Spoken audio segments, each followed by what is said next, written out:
Okay, so you've probably heard the name Phineas Gage, right? The guy with the hole in his head, the one whose whole personality got wiped out by an iron rod? Yeah, that story. It's in like the first chapter of every psych textbook. But what if the story we all think we know is only half the truth? Let's dig in and find out what really happened. So let's go back. It's September 13th, 1848.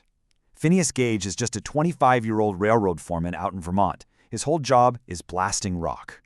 And to do that, he used this, a tamping iron. Now, I want you to really picture this thing. It's huge. We're talking over 3.5 feet long, and it weighs more than 13 pounds. This wasn't some off-the-shelf tool. It was a custom-made hunk of solid iron, honestly more like a spear.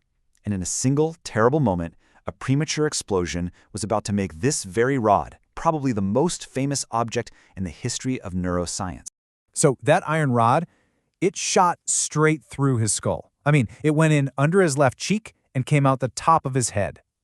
And the craziest part? He lived. He actually survived it. But his doctor, a Dr. Harlow, said the man who walked away wasn't the same guy. And this quote from him, it basically became the foundation of the whole legend. He said the balance between Gage's intellect and his animal propensities was just destroyed. And his survival really was just mind-blowing. Think about it. Within minutes of having a metal pole shoot through his brain, Phineas Gage was conscious and talking. He did get a nasty infection that almost finished the job, but Dr. Harlow made a pretty brilliant move for the time. This is before people really understood germs. He drained this massive abscess, and that's what saved his life. And get this, by November, only 2 months later, he was already starting to recover. But this is where the story we all know takes that really dark turn. The new Gage, as they called him, was totally different. People described him as impulsive, swearing all the time. He'd make all these grand plans and then just drop them. It was like he lost his filter, you know? All his respect for social norms was just gone. His own friends put it best. They said he was no longer Gage. And that's the version of the story that really took hold. And just like that, the legend was set in stone. Phineas Gage became a sort of cautionary tale, right? A simple, powerful story about a good man who gets a brain injury and turns into this impulsive monster. He became this textbook example, a guy completely defined by this one horrible accident. Okay, but this is where we need to hit the pause button, because the actual data, the real historical sources, and some amazing new evidence, they tell a much more complex and honestly, a much more hopeful story. That man everyone just wrote off as being ruined for life, he actually got better. So let's just tear down some of these myths right now. The idea that he was some aimless drifter? Nope.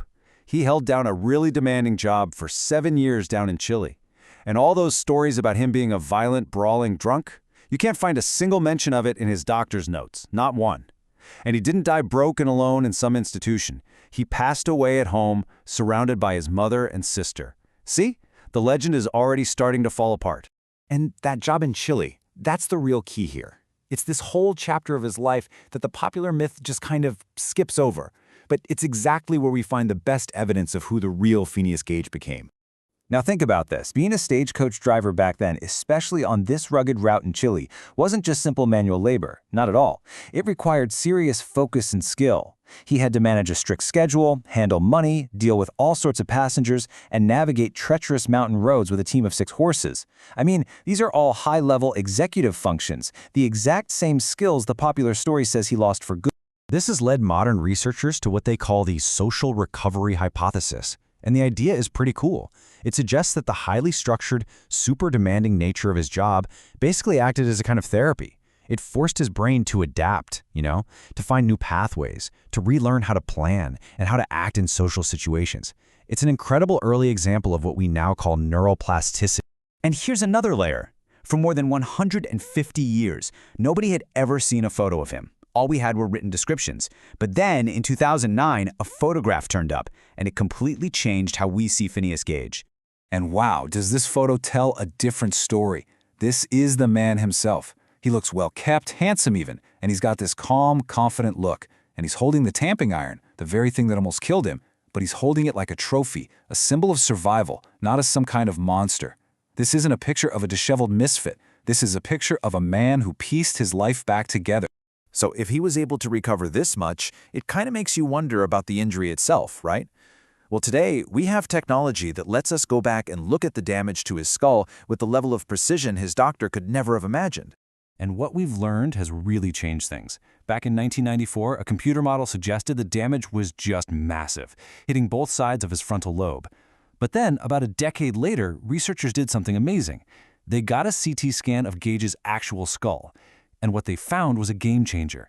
The damage was limited completely to the left frontal lobe. His right hemisphere was untouched, which might be a huge reason he was able to recover. But it turns out the damage wasn't just about the part of the brain that got destroyed. A more recent study from 2012 looked at a different kind of damage, and they landed on this number, 11%. 11% of what? 11% of his cerebral white matter. Now, the best way to think about white matter is like the brain's internet cables. It's all the wiring that connects different regions and lets them talk to each other. So the iron didn't just take out a chunk of brain cells, it severed the communication lines connecting his frontal lobe, his center for reason and planning, to pretty much the rest of his brain. So let's put it all together. You've got the social recovery in Chile, you've got this incredible photograph, and you have the super precise modern brain scans. When you look at all that, a totally new picture of Phineas Gage comes into focus. And it's not a story about a man being ruined. It's a story of incredible, almost unbelievable resilience. This wasn't some monster from a textbook, defined only by his worst moments right after the accident. No, he was a survivor. A man who spent more than a decade fighting to put his life and his mind back together. So his real legacy, it isn't about how easily a brain can be broken. It's about how amazingly it can heal.